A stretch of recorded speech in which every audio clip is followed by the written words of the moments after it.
Bon, aujourd'hui je vais vous montrer comment faire des cornichons avec deux méthodes différentes. Donc une qui sera pour une longue conservation et l'autre qui sera pour les manger quasiment directement. Et on verra ça avec plusieurs légumes différents car oui, c'est très intéressant. Vous pouvez faire ça avec tous les légumes que vous voulez. Non, faites pas de cornichons de salade s'il vous plaît.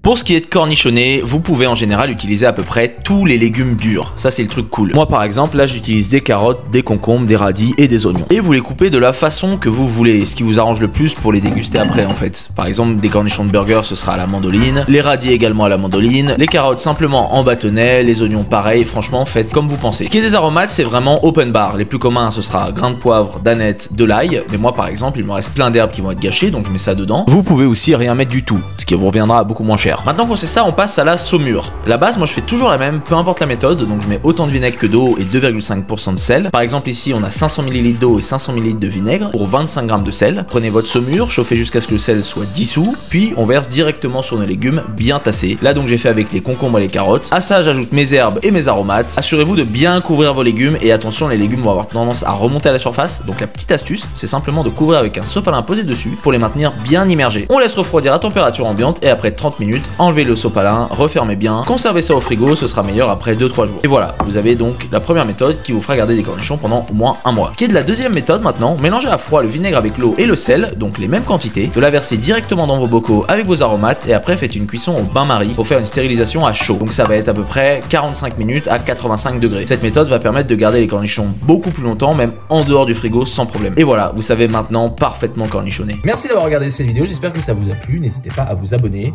et normalement on se retrouve la semaine prochaine pour une nouvelle vidéo, car oui, je crois qu'on commence à avoir de la régularité.